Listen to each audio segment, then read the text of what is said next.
Bismillahir Rahmanir Rahim. Welcome again to Derma Immunology. I'm Naglaa Elmongy, Professor of Dermatology, Cairo University. And our video today is the fourth video about skin fungi in health and disease, role of interleukin 17.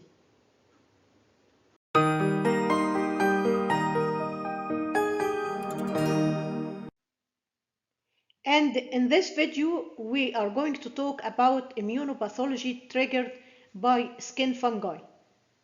And first, we'll start by immunopathology due to dysregulated adaptive antifungal immunity. Actually, type 17 immune responses are essential for defending against a wide spectrum of organisms, including both commensal and pathogenic fungi. However, imbalanced type 17 responses can lead to inflammation and disease. Excessive interleukin 17 production plays a key role in the development of autoimmune conditions such as psoriasis. The precise antigenic specificity of interleukin 17 producing T cells that contribute to disease remains uncertain. However, it is known that the pathogenesis of the disease involves initially host protective interleukin 17 producing T cells, which are induced by the microbiota but subsequently acquire pathogenic characteristics in individuals predisposed to such outcomes or due to environmental factors. As an example, Candida albicans specific T helper 17 cells have been demonstrated to induce pathology in distant organs like the lung, which is not typically colonized by Candida albicans. This phenomenon was observed in both human patients with airway inflammation such as acute allergic bronchopulmonary aspergillosis and in mice with experimentally induced airway inflammation. The mechanism proposed involves Candida albicans induced T helper 17 cells that cross-react with aspergillus in the lung, as both fungi share several conserved antigens. T cells targeting skin fungi can induce pathology through cross-reactivity has also been suggested for malassezia-induced T cells in the context of atopic dermatitis. This is based on the similarity between the malassezia antigen MALA-S13 and the human protein thyroidoxin. T cells found in both the blood and skin of atopic dermatitis patients which target MALA-S13 show complete cross-reactivity with human thyroidoxin. Another autoallergen is the human manganese superoxide dismutase, which has been shown to have antibody epitopes in common with the malassezia-derived manganese superoxide dismutase identified as MALA-S11. Also, there is a positive correlation between sensitization to MALA-S11 and disease severity. And while atopic dermatitis is typically associated with type 2 immune responses, and atopic dermatitis patients often have malassezia responsive T helper 2 cells, a subgroup of T cells that cross-react with MALA-S13 also produce interleukin 17 and interleukin 22. This is in line with the idea that interleukin 17 may play a role in the disease in certain patient populations and that T helper 17 immune responses to malassezia can worsen cutaneous inflammation in atopic dermatitis model. In addition to T cells, the antibody response to malassezia is disrupted in atopic dermatitis, with malassezia-specific IgE found in approximately 50% of atopic dermatitis patients. The factors causing the dysregulation in T cells and the antibody responses in atopic dermatitis are not fully understood. Also, it remains uncertain whether the dysregulated malassezia-specific T helper 2 cells and IgE actively contribute to the disease development or are only a consequence in the context of type 2 polarized allergic skin. Now I'm going to talk about immunopathology due to fungal factors. Skin fungi can contribute to inflammatory skin conditions by releasing bioactive compounds that affect the interaction between the fungus and the host, irrespective of the adaptive immune system. Fungal proteases and metabolites have been found to promote inflammation and disrupt the skin barrier. One of the initial suspected virulence factors identified in malassezia is what's called malacezine, a metabolite with the capability to induce apoptosis in keratinocytes, as observed in patients with pityriasis versicolor. Numerous other metabolites and enzymatic proteins have been implicated in exacerbating diseases associated with malassezia, as well as in the context of chronic wounds. One such enzyme is the secreted aspartyl protease 1 of malassezia furfur, which effectively breaks down various extracellular matrix proteins found in human skin, and consequently it could potentially disrupt wound healing processes, as indicated by findings from an in vitro skin model.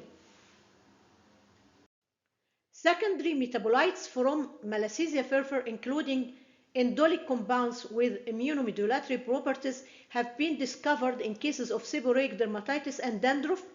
In addition, malassezia hyphae were identified in the lesions of pityriasis versicolor patients, and similar to Candida albicans, filamentation was suggested as an additional virulence factor of malassezia. Dermatophytes have virulence factors including keratin degrading enzymes such as hydrolase, endoproteases, and exoproteases, which have been linked to tissue damage, host invasion, and subsequent inflammation. These dermatophyte virulence factors also enable them to modify or evade the host immune response. The most extensively investigated fungal virulence factors associated with skin inflammation and host pathology are those of Candida albicans. One factor that has gained significant attention in recent years is the peptide toxin Candida lysine. Candida lysine is not only critical for Candida albicans pathogenicity, but also plays a key role in inducing inflammation in barrier tissues and promoting immunopathology, as observed in cases of vulvovaginal candidiasis. Genetic techniques have played a key role in establishing the functions of Candida lysine and various other virulence factors in Candida albicans, confirming their role as immune system modulators and their importance in pathogenicity. Now I'm going to talk about immunopathology due to microbial interactions. The tight interactions of skin fungi with other constituents of the skin microbiota affect the dynamic interplay between the fungus and the host. Comprehensive sequencing studies have revealed the complexity of interactions between different fungi and cross-kingdom interactions between bacteria and fungi in both healthy skin and in pathological conditions marked by dysbiosis. Dysbiosis in the skin microbiota is linked to skin conditions like atopic dermatitis. Atopic dermatitis patients affected skin show heightened diversity in the microbiome, accompanied by reduced presence of Malassezia species and an overgrowth of Staphylococcus aureus in the bacterial community. Staph aureus is widely recognized as a key contributor to disease development in atopic dermatitis. So, inter-kingdom interactions between Malassezia globosa and Staph aureus can potentially counteract Staph aureus overgrowth associated with atopic dermatitis flares. Another recent illustration of microbial interactions affecting skin equilibrium is Candida auris, an extremely resilient fungal species which have a significant public health challenge. Skin colonization and hospital-based transmission present a substantial risk for systemic infections with high mortality rates in vulnerable individuals. Skin microbiome sequencing in nursing facility residents revealed adverse relations between particular Staphylococcus and Corynebacterium species and Candida auris skin colonization. Also, individuals carrying Candida auris show reduced colonization by Malassezia species, while high diversity of Malassezia colonization seemed to act as a protective factor restricting Candida auris invasion. A different form of interaction within the skin microbiota occurs through the transfer of genetic material among resident microbes. One example of this phenomenon is observed in Malassezia, which has acquired specific genes from bacteria inhabiting the same environment through horizontal gene transfer events related to oxidative stress response. These cross-kingdom interactions lead to microbial evolution and enable them to adapt functionally to the host environment, while also having the potential to determine whether they exist as commensals or pathogens. Results from future efforts towards this direction hold the potential to provide insights into the effectiveness of pre- and probiotics in maintaining skin balance and the viability of targeting particular fungal factors for disease prevention. So, as a conclusion, the response of the host to skin fungi is greatly affected by the context.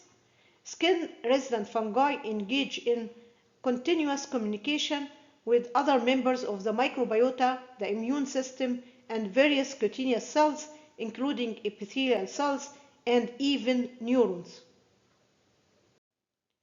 Lastly, I'm reminding you again to my source of information. This nice paper, New Insights into Immunity to Skin Fungi, Shape our Understanding of Health and Disease, that was published in Parasite Immunology 2023 February.